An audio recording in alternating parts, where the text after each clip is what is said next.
ఒక సాధువు నడిచి వెళుతూ అలసటగా ఉంటే ఒక చెట్టు కింద కూర్చున్నాడు. ఎదురుగా ఉన్న ఇంట్లోని గృహస్థుడు ఆయన్ని చూసి తమ ఇంట్లోకి వచ్చి కొంచెం సేపు విశ్రాంతి తీసుకోమని కోరతాడు. సాధువుకి మంచి భోజనం పెట్టి చీకటి పడింది కదా, ఈ పూటకి ఇక్కడే ఉండిపోమని కోరతాడు ఆ ఇంటి యజమాని. ఆ సాధువుతో తన కష్ట సుఖాలు ముచ్చటిస్తున్న ఇంటి యజమాని, ఏమిటోనండి, సంసారంలో సుఖం లేదండి, మీ జీవితమే హాయి అని అంటాడు. వెంటనే ఆ సాధువు, అయితే నా వెంటరా, నీకు మోక్ష మార్గాన్ని చూపిస్తానంటాడు. యజమాని కంగారు పడుతూ, అలా ఎలా కుదురుతుంది, పిల్లలు చిన్నవాళ్ళు, వాళ్ళని పెంచి పెద్ద చేయాలి కదా అని అంటాడు. దానికి సాధువు ఏమీ మాట్లాడలేదు.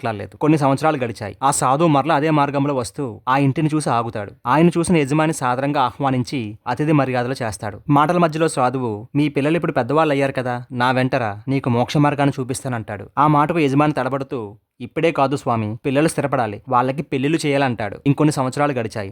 సాధువు మళ్ళీ అదే మార్గంలో వస్తాడు.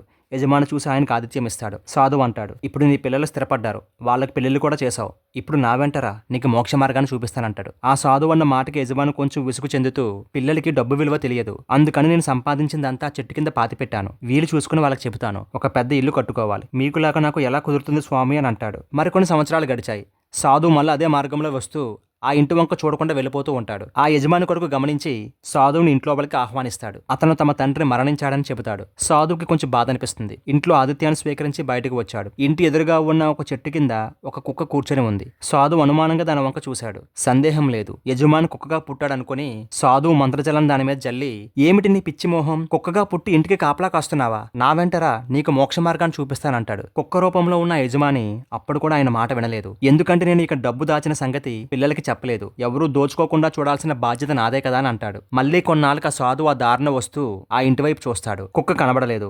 పక్కవారిని అడిగితే అది చనిపోయిందని చెప్పారు. అయినా సాధువు అనుమానం తీరక చుట్టూ చూస్తుంటే చెట్టు కింద ఒక పాము కనిపిస్తుంది. సాధువు పరీక్షగా చూశాడు. ఖచ్చితంగా యజమాని మళ్ళీ పాముగా పుట్టాడని తెలుసుకుని మంత్రజలం చల్లి, ఈ ఇంటిని వదిలి వెళ్ళవా అని అడుగుతాడు. ఆ ఒక్క మాట మాత్రం అనకండి, నా సొమ్ము నా పిల్లలకి కాకుండా ఇతరులకి దక్కనేయకుండా చూడాలి కదా అంటాడు దీనంగా. సాధువు వెంటనే అతని ఇంట్లోకి వెళ్లి అతని కొడుకులతో, మీ నాన్న ఆ చెట్టు కింద ధనం దాచిపెట్టాడు, కానీ జాగ్రత్త, అక్కడ పాము ఉంది అనగానే కొడుకులు ఎగిరి గంతేసి కర్రలు తీసుకుని బయలుదేరతారు. తన కొడుకులే తనను కర్రలతో చావుగొడుతుంటే అతను దీనంగా సాధువు వంక చూశాడు. కానీ అప్పటికే చాలా ఆలస్యం అయిపోయింది. ఇక్కడ గ్రహించవలసిన నీతి ఏమిటంటే, గృహస్థ ఆశ్రమంలో బాధ్యతలు తప్పవు, కానీ భార్య, పిల్లలు, ఇల్లు, ధనం అనే మోహబంధాలను సరైన సమయంలో విడిచిపెట్టాలనే వివేకం చాలా అవసరం. ఇహం మాత్రమే కాదు, పరం గురించి కూడా మనం తప్పనిసరిగా ఆలోచించాలి. లేకుంటే ఆ యజమానికి పట్టిన గతే మనకి పడుతుంది.